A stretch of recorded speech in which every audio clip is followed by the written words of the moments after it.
understand that the circumstance that confronts us now, Daniela, was at least 20 years in the making. And it's not going to be 2 weeks in the fixing.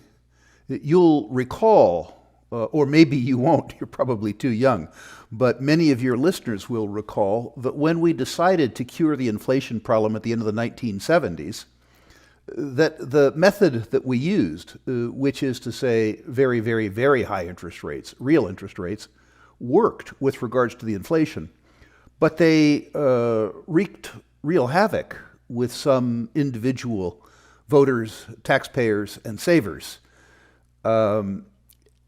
The recession that was engendered in 1982, 1983, 1984, and part of 1985 was truly one for the record books, with double-digit unemployment, lots of home foreclosures, things like that. That would work, again, if we had the courage to do it. Well-known investment advisor Rick Raoul said the Fed will chicken out on its inflation fight. Raoul runs Raoul Investment Media and formerly served as the president and CEO of Sprott U.S. Holdings Incorporated. In a recent interview with Daniela of the Stansberry Research, Raoul said that the Fed could get inflation under control with significantly tighter monetary policy for a sustained period of time. But he said he doesn't think the central bank has the wherewithal to follow through when the economy starts to crash. Raoul has warned that the Fed won't have the fortitude to fight inflation before. In an interview with MoneyWise earlier this year, he said, "I do not believe that the broad equities market will handle multiple rate hikes. Inflation has run hot for months. During the June FOMC meeting, the Fed raised interest rates 75 basis points for the first time since 1994. Jerome Powell continues to insist that the central bank can tame inflation while bringing the economy to a soft landing, but this promise seems dubious at best. Here's a reality: the U.S. economy was built on easy money and debt. Taking away the easy money will pop the bubble and collapse the house of cards economy. As Raoul alluded to, this needs to happen. We need a recession to cleanse all of the misallocations and distortions out of the economy. But that would mean a lot of pain. And for all of the tough talk, Raoul and many others don't think the Fed has the political will to allow the economy to crash. Before we listen to Rick Raoul, please smash the like button and consider subscribing to the channel if you are yet to do so. Thanks for watching our videos. The only thing that I have caution about, and I have a big caution, is that we had more tools available to us then, in the sense that government debt as a percentage of GDP was much, much, much lower. The ability that we have to stick handle the circumstance with federal government debt at 125% of GDP and a much, much, much higher reliance on government with regards to all aspects of the economy than we had then, makes me wonder if we have the tools available to us to combat inflation. It sounds like you think we don't. I'm not an economist. I am, in fact, a lender. I'm a credit analyst. To me, a healthy balance sheet and a healthy income statement are prerequisites for a healthy economy. And we have neither.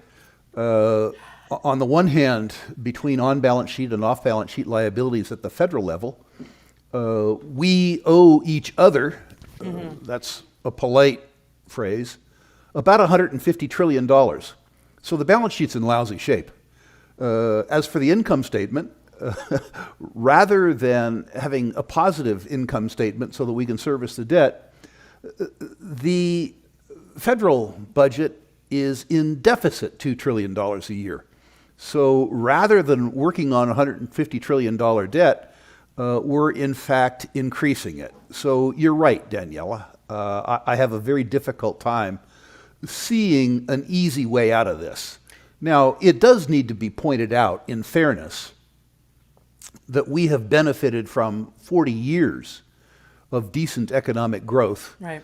Low inflation, and very, very, very low interest rates. What's happening now is karma, I guess. We are facing a reckoning that has to do with the fact that with quantitative easing, as an example, we forward shifted demand. Right. With excessive liquidity and very low interest rates, we disincented saving and we incented spending. And we got what we paid for.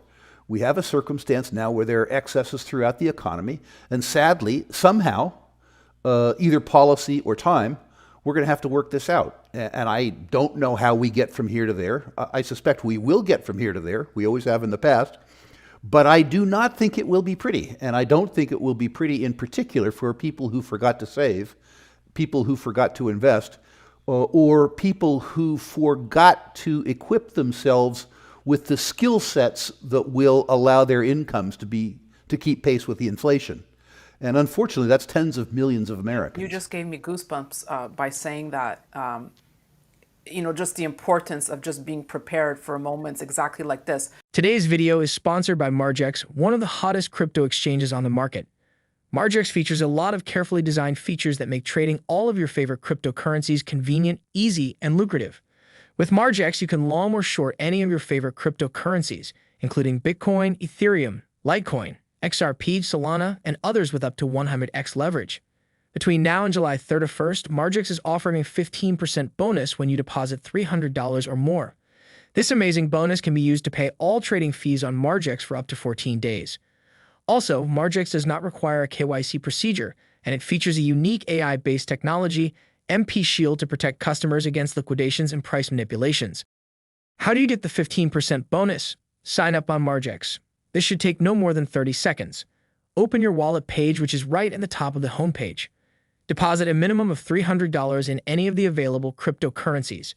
Enter our promotional code SABBY15, and you automatically get your 15% bonus.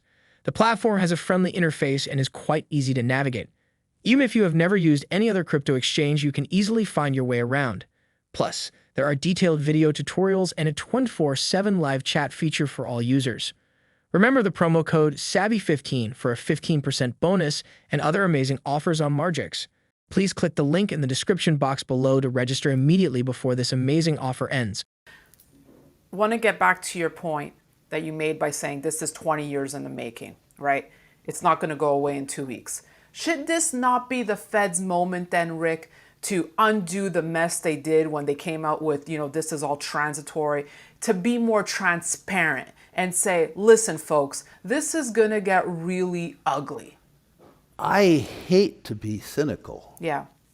Daniela, but I don't think that being honest is part of the political ethos. People don't want honesty, they want assistance. I would love it if we had a national dialogue that said that we have lived beyond our means for 40 years, and that we have to have 350 million individual resets, and while we're at it, we have to have a national reset. I assure you that if I ran for president on that platform, I would get maybe 10,000 votes and probably 30,000 death threats. The prescription that you offer up is the correct one, and as a consequence, it's highly, highly improbable. People get elected these days, unfortunately, by voicing other people's dissatisfaction efficiently. If you are a Democrat, you get elected by vilifying Republicans. If you're a Republican, you get elected by vilifying Democrats. Nobody gets elected by quoting that great political philosopher, Pogo, who in his comic strip, said, "I have met the enemy, and he is us." If it feels like your dollar doesn't go quite as far as it used to, you aren't imagining it. The reason is inflation, which describes the gradual rise in prices and slow decline in purchasing power of your money over time. The Fed is facing a difficult balancing act, needing to raise interest rates aggressively to bring down inflation without triggering a U.S. recession. Rising interest rates increase borrowing costs for companies and consumers, weighing on economic activity. Up to this point, the U.S. labor market has been solid, but the S&P 500's 18.6% year-to-date decline reflects concerns on Wall Street that the economy may not take spiking interest rates in stride. The chief measures of U.S. inflation are the Consumer Price Index, CPI, the Producer Price Index, PPI, and the Personal Consumption Expenditures Price Index, PCE, all of which use varying measures to track the change in prices consumers pay and producers receive in industries across the whole American economy. Americans piled up an estimated $2.5 trillion in extra savings during the pandemic.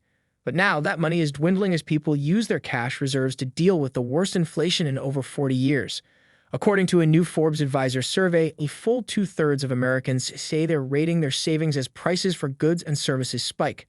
A fresh government inflation reading shows consumer prices in May were up 8.6% from a year earlier, the biggest annual increase since 1981.